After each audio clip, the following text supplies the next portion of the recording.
પૂર્વ મુખ્યમંત્રી અશોક ગેહલોતે ગુજરાતમાં જે પ્રકારે રામ મંદિરમાં ચોરી થઈ છે તે મામલે સવાલો ઊભા કર્યા છે અને વડાપ્રધાન નરેન્દ્ર મોદી અને અમિત શાહના મામલે તેમણે શું કહ્યું છે અને જે પ્રકારે તેમણે ચોરી અને ડકેતીના મામલે આરોપ લગાવ્યા છે અને લોકોની આસ્થાના સાથે જે પ્રકારની રમત રમાઈ છે તે મામલે જ વાત કરવી છે. વૈષ્ણવજન તો તેને કહીએ જે પીડ પરાઈ જાનાને રે. નમસ્કાર, આપ જોઈ રહ્યા છો નવજીવન ન્યૂઝ અને હું છું આપણી સાથે તોફિક ગાંચી. અત્યારે સમગ્ર દેશમાં જે પ્રકારે રામ મંદિરમાં ચોરી થઈ છે તે મામલો ચર્ચાઈ રહ્યો છે અને આ મામલે ગુજરાતમાં આવેલા પૂર્વ મુખ્યમંત્રી અશોક ગેહલોત છે તેમણે ગંભીર આરોપ લગાવતા કહ્યું છે કે જે પ્રકારે રામ મંદિરમાં ચોરી થઈ અને ચોરીની ફરિયાદ કરવા માટે પણ પીએમઓમાંથી મંજૂરી લેવામાં આવી હતી અને રામ મંદિર છે તે દરેક લોકોના આસ્થાના સાથે જોડાયેલો મામલો છે અને જે પ્રકારે ત્યાં આ ચોરીનો મામલો સામે આવ્યો છે તે મામલે તેમણે ગંભીર આક્ષેપના સાથે ન માત્ર સીટની રચના છે તેના પર વિશ્વાસ કર્યો છે, પરંતુ સુપ્રીમ કોર્ટના જે જજ છે જે ચાલુ હોય કે પછી જે નિવૃત્ત થયા હોય તેમની અધ્યક્ષતામાં એક કમિટીની રચના પણ કરવામાં આવે. સાથે સાથે તેમણે પીએમ મોદી અને અમિત શાહને લઈને પણ આ મામલે શું કહ્યું છે તે પણ સાંભળો. अभी जो इशू बना हुआ मंदिर का, राम मंदिर का, क्योंकि 30-40 साल तक 30-40 साल का अंतर कम नहीं होता है. लगातार गांव-गांव में ऐसा जाल फैलाया बीएसपी ने, विश्व हिंदू परिषद ने, आरएसएस ने, बीजेपी ने घर घर जाकर के राम मंदिर, जैसे कि हम लोग तो मंदिर के खिलाफ हैं. आरएसएस के लोग सोचते थे कि राम मंदिर के हम खिलाफ हैं. राम तो एक आस्था है, मर्यादा पुरुषोत्तम राम जो कहलाते हैं, तो वो सबके राम हैं, सबके राम. पर इन्होंने क्योंकि राजनीति करनी थी इनको, इसलिए लगातार ये फैलाते रहे और कामयाबी हो गई, सत्ता में भी आ गए. देश जानता, दुनिया जानती है कि राम के नाम पे इन्होंने राजनीति करी, कामयाब हो गए, सत्ता में आ गए. और चाल चरित्र चेहरे की बात करते थे उस वक्त, 30-40 साल तक तो चाल चरित्र चेहरे की बात करते थे. अब जो इनका चाल भी एक्सपोज हुआ है, इनकी चाल एक्सपोज हुई है, चेहरा एक्सपोज हुआ है और चरित्र एक्सपोज हुआ है. वरना अगर मान लो चोरी हुई है राम मंदिर में, इमीडिएटली रिएक्शन आने चाहिए था आरएसएस के, बीएसपी के, बीजेपी के. इफेक्ट पर होना ही नहीं चाहिए था. इधर का कुछ हुआ ही नहीं है.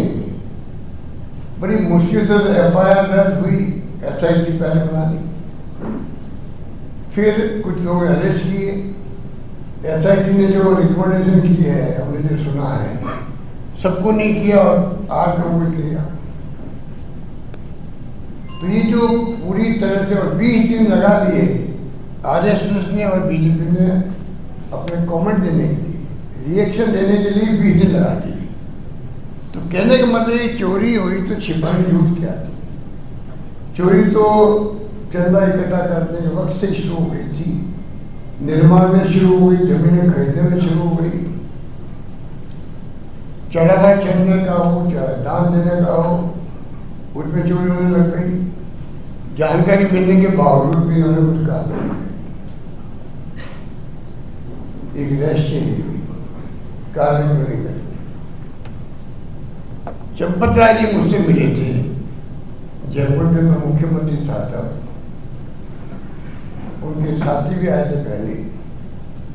नितिन मिश्रा जी जो है उनसे मेरी बात भी हुई थी, क्योंकि वो राजस्थान का पत्थर से मंदिर बना है और उस पत्थर जो है, पत्थर में इलीगल पत्थर था पहले.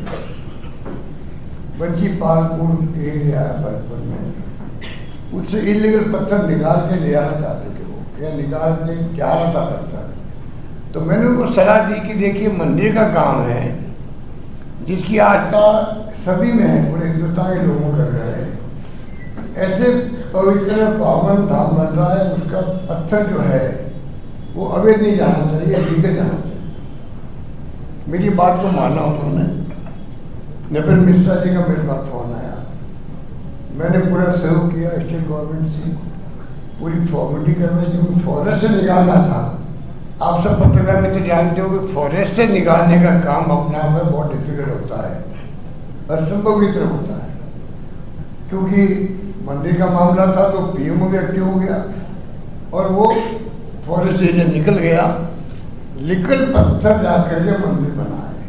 तो हमारी भावना राजस्थान वासियों की या मेरी खुद की भावना तो वही है कि भाई ये काम का भागीदार राजस्थान ने बना था। और जिस प्रकार से ये जो नाम आ रहे हैं उसके बाद में ये बड़े दुखी करते सबको, मन को। ट्रस्ट का ट्रेजर कहता भाई मुझे पता ही नहीं है क्या हो रहा है। आप जानते हैं कोई ट्रस्ट का जो ट्रस्टी होगा, ट्रेजर होगा, उसके चेक पे साइन अनिवार्य होता है। 3 साइन होते हैं, 2 होते हैं, तभी एक साइन तो जो ट्रेजर होता है उसका कंपल्सरी होता है बैंकों के अंदर। उसको क्यों आउट रखा गया? वो कहता मुझे पता नहीं एसओपी क्या बनी है, प्रोसेस क्या था इकट्ठा करने का, पैसा जमा करने का, मेरा कोई इन्वॉल्वमेंट नहीं था। तो डमी कोषाध्यक्ष बन गया और डमी कोषाध्यक्ष ही रहा। तो आप कल्पना कीजिए कि कितना बड़ा षड्यंत्र हुआ होगा जिसमें कोषाध्यक्ष को ही डमी बना दिया गया और जो बाकी जो ट्रस्टी थे, अब ट्रस्टी होते हैं, उनकी जिम्मेदारी थी कि किस प्रकार से ये कुछ हो रहा है। कहते चोरी पकड़ी गई कैमरों से, उसको भी उन्होंने ज़्यादा ध्यान नहीं दिया, तवज्जो नहीं दी और हिम्मत बढ़ गई। जमीनें खरीदी गई, वहाँ 2 करोड़ जमीन 18 करोड़ में। आप कल्पना कीजिए प्राइवेट लोगों की जमीन जो है, जिस प्रकार से 2 करोड़ की जमीन 18 करोड़ के जो फिगर आए हैं, वो संजय सिंह भी जाके आए थे, तो समझ आना चाहिए कुछ गड़बड़ हो रही है। 2 करोड़ 2.5 करोड़ हो जाए, 3 करोड़ हो जाए, 4 करोड़ हो जाए, 18 करोड़ कैसे हो सकती है? ये तो मैं आपको एक उदाहरण दे रहा हूँ। इस रूप में जो कुछ वहाँ पे चला मामला, अब उसके बाद में भी अभी भी लिपापोती हो रही है, लिपापोती हो रही है। जब तक ट्रस्ट भंग नहीं हो, नपेन मिश्रा जी जो चेयरमैन थे निर्माण समिति के, आपने शायद पढ़ा होगा, पहला स्टेटमेंट उनका बिल्कुल ठीक आया था कि चोरी डकैती है, तो वो डकैती मान गए। अब आरएसएस, बीएचपी और बीएचपी भी लोग उन्होंने स्वीकार किया कुछ गड़बड़ हुई है और उल्टा वो नाम ले रहे हैं कांग्रेस नेताओं के, प्रियंका गांधी का भी, और जो लोग बोल रहे हैं इनके बारे में, उन सब का नाम ले रहे हैं कि ऐसा ही जो कह रहा इनको ही पूछता के बुलाओ। उल्टा चोर कोतवाल को डांटे की जो कहावत है वो यहाँ बिल्कुल फिट बैठती है कि हम तो खाली बता रहे भी आरोप लग रहे हैं आपके ऊपर, आपको स्पष्ट करना चाहिए, देश हित में ही है, पर उनकी समझ में नहीं आ रहा है। ट्रस्ट नरसिम्हा राव जी जब प्राइम मिनिस्टर थे, एक ट्रस्ट बना था, उसमें धर्माचार्यों को, शंकराचार्यों को, धार्मिक संस्थाओं को, उनको लेकर ट्रस्ट बना था और वैसे ही होना चाहिए। उतना एक्सपर्ट 2-4 लोग लगा दीजिए, कोई बात नहीं, पर ट्रस्ट ऐसा बने कि धर्माचार्य उनसे नहीं, कोई शंकराचार्य का संबंध नहीं।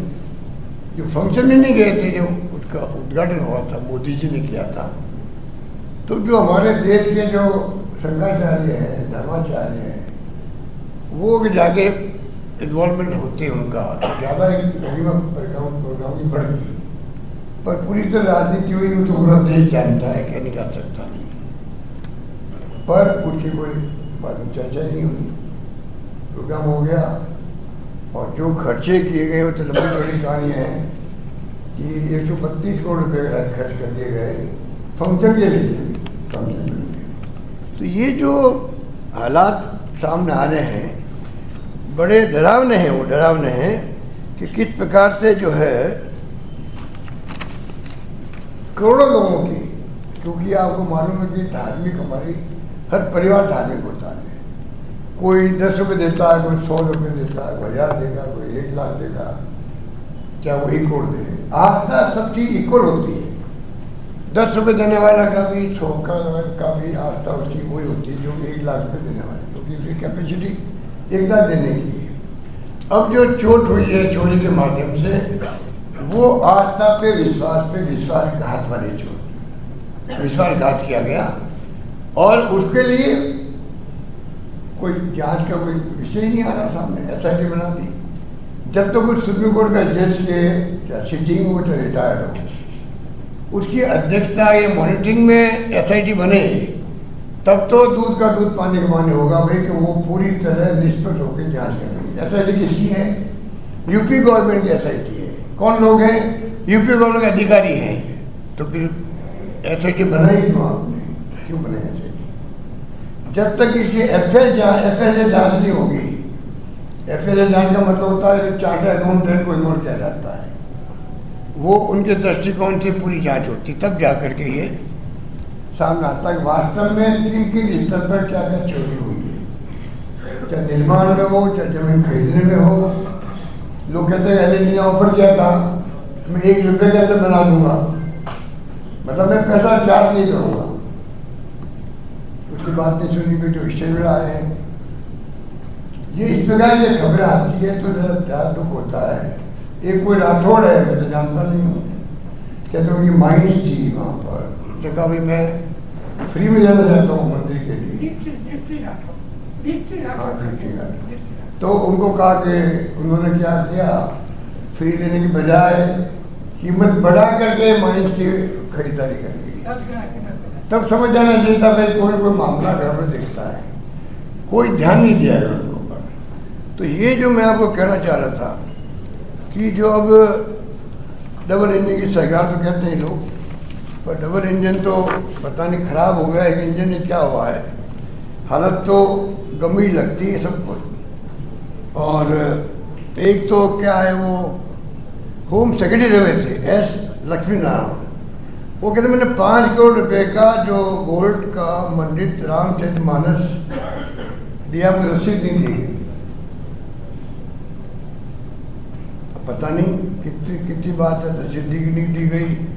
कुछ बाद में मैंने पढ़ रहा था कि वो तो वहाँ मौजूद है, तो मैं कह भी नहीं सकता कि वास्तव में क्या स्थिति है। ये स्पष्ट कौन करेगा? आप हम तो नहीं कर सकते ना। हम तो जो सुनते हैं मीडिया में आती खबर या कोई ब्रीफ करता वही कह सकते हैं। अब जैसे मैंने उदाहरण दिया 5 करोड़ का गोल्ड का, तो ये कौन बताएगा? तो ये जो जिस प्रकार के उनकी ड्राइवर के इन्वॉल्वमेंट मिला कोई, तो ये कोई मामूली घटना नहीं है। मेरे कहने का मतलब कि ये मामूली घटना नहीं है, ये घटना इतनी गंभीर है कि इनको भ्रम नहीं होना चाहिए कि भाई ये हिंदू धर्म के ठेकेदार यही है। आप तो गुजरात के लोग हैं और मोदी जी गुजरात के हैं। मोदी जी पहले प्राइम मिनिस्टर बने थे जब 31% वोट उनके आए थे। सही बात है। 100 वोट जो पोलिंग हुए उसके 31 वोट पड़े, 31 वोट पड़े। इसके मतलब 69 वोट खिलाफ पड़े। वोट पड़ने में मैं टोटल नहीं कह रहा हूँ, जो पोलिंग हुआ है उसमें 31% वोट उनको मिले और प्राइम मिनिस्टर बन गए। इसी मतलब 69 लोग थे 100 में, वो भी हिंदू ही है। थोड़े मुसलमान होंगे, ईसाई होंगे, पारसी होंगे, जैन होंगे या कोई सिख होंगे, तो अधिकांश तो हिंदू है ना, तो वोट तो खिलाफ पड़े ना उनके। तो क्या जो वोट खिलाफ पड़े उन्होंने चंदा नहीं दिया? क्या उनकी आस्था राम मंदिर में नहीं है? तो करोड़ों लोगों की इन्वॉल्वमेंट है इसके अंदर, पूरे खेल के अंदर, उसका जवाब प्राइम मिनिस्टर खुद को देना चाहिए। ये इनकी अप्रोच है प्राइम मिनिस्टर मोदी जी जब से आए 14 के अंदर, 2014 से। पता नहीं इनको किसने क्या बता दिया है कि कोई एक्शन करते नहीं है। पब्लिक क्या सोचती है उनकी परवाह नहीं है। हिंदू धर्म की बात करो, वोट लो, कामयाब हो जाओ, बस ये इनका एजेंडा है। उसमें वो कामयाबी हो गई 3 बार। धर्म ऐसी चीज़ है कि लोग उसको ज़्यादा आस्था रखते हैं। उसका ये नाजायज फायदा उठा रहे हैं मोदी जी, नाजायज फायदा उठा रहे हैं। ये जायज फायदा नहीं है, देखिए ये नाजायज है, क्योंकि आप धर्म के नाम पे आप गुमराह कर रहे लोगों को। आप कैसे इस प्रकार बिहेव कर सकते हो? धर्म के नाम आप एक दफा चल रहे हो। इतनी बड़ी घटना हुई तो खुद ने ट्रस्ट बनाया है मोदी जी ने। ट्रस्टी वो रखे जो मोदी जी और उनकी गवर्नमेंट ने सोचा होगा। तो क्या मोदी जी जो हर चीज़ में वो कमेंट करते हैं, इस पर उनको आगे आगे बात करनी चाहिए थी। तो अभी तक तो वो आगे आए नहीं हैं और उनकी अप्रोच यही है, कोई आरोप कुछ लगाओ। कांग्रेस राज के अंदर आज तो डेमोक्रेसी को खतरे है देश के अंदर। जिस प्रकार चुनाव हो रहे हैं देश के अंदर, वो आपके सामने। हॉर्स ट्रेडिंग हो रही है, वो आपके सामने है। सरकारें घिरे जा रही है हॉर्स ट्रेडिंग से। मध्य प्रदेश, कर्नाटक, महाराष्ट्र की तरह गिराती है। अब जो तमाशे हो रहे हैं बंगाल के अंदर, जिस प्रकार का इलेक्शन लड़ा गया, इलेक्शन कमीशन का डिपार्टमेंट बन गया है, तो डेमोक्रेसी कैसे रहेगी? विपक्ष को कुछ समझते नहीं है। बिना विपक्ष के पक्ष क्या होता है डेमोक्रेसी के अंदर? वो कुछ नहीं है। कांग्रेस तो जो आरोप लगे पब्लिक निगाह के अंदर, और मुख्यमंत्री के इस्तीफे हो रहे, एक नहीं, दो नहीं, तीन के। लॉ मिनिस्टर का इस्तीफा, रेल मंत्री का इस्तीफा, होम मिनिस्टर का इस्तीफा हो गया, और यहाँ कोई आरोप लगा दो भले, कोई फर्क नहीं पड़ रहा। चाहे नीट को लेकर राहुल गांधी जी ने बार बार इश्यू बनाया, अभी तक भी धरने चल रहे हैं वहाँ। कोई नई पार्टी जो कांग्रेस पार्टी आई है, तो कोई मतलब नहीं। शिक्षा मंत्री के इस्तीफे मांग रहे हैं, कोई मतलब नहीं इनको। तो इनकी अप्रोच कौन सी है ये? मुझे लगता है कि कई बार मैं घबराता हूँ कि मैं खुद चिंतित रहता हूँ कि पता नहीं देश क्या किस दिशा में रहा है, कोई नहीं जानता। किस दिशा में जाएगा कोई नहीं जानता। मैं युवाओं का आह्वान करता हूँ, तुम राजनीति में आओ, समझो विचारधारा है। कांग्रेस की क्या है, बीजेपी क्या है, सपा की क्या है, कम्युनिस्ट पार्टी क्या है, आप तय करो कहाँ आपको ज्वाइन करना है। पर राजनीति में आओ, नहीं तो देश आपको आने वाले वक्त में आपको भी इतिहास माफ नहीं करेगा। क्योंकि देश जिस दिशा में जा रहा है बहुत खतरनाक रास्ता है। पता नहीं चाइना की तरह करेंगे क्या? एक तरफ चुनाव होते रहे, नाम मात्र का इलेक्शन कमीशन हो, वहाँ पर एक पार्टी जीतते जाए, वहाँ पर विपक्ष को खत्म करना चाहते हैं। पहले कांग्रेस मुक्त की बात करते थे, अब विपक्ष मुक्त की बात हो रही है, वही हो रहा है। 60 MLA मेरे 80 में 60 MLA भी कर गए टीएमसी के। 28 MP में से 20 चले गए, शिवसेना के 6 चले गए मेंबर पार्लियामेंट। कितनी बड़ी हॉर्स ट्रेडिंग हो रही होगी उनके अंदर, पर आप हम कल्पना नहीं कर सकते। ये जो 50 करोड़ की बात आती है ना, 35 करोड़ की, इसमें सच्चाई है। ये कोई पॉलिटिकली बात नहीं आती है कि मैं तो खुद भोगे हूँ राजस्थान में, तो मुझे मालूम है कि ये सच्चाई ये बात है। देश को समझना चाहिए बातों को, कहाँ जा रहा देश। हालात बड़े गंभीर हो रहे हैं देश के। अगर हम सब ने वर्तमान पीढ़ी ने ध्यान नहीं दिया, पब्लिक खुद आगे नहीं आई, तो क्या होगा देश का? खाली राहुल गांधी जी पार्लियामेंट अंदर ये बार बोलते रहे, या कांग्रेस बोलती रहे, सपा बोल रहा है, कभी और कोई पार्टी बोल रहा है, सब शिवसेना बोल रहा है, उससे काम नहीं चलने वाला। लोग समझना पड़ेगा गलत कौन है, सही कौन है। तौफिक गांची, नवजीवन न्यूज, अहमदाबाद।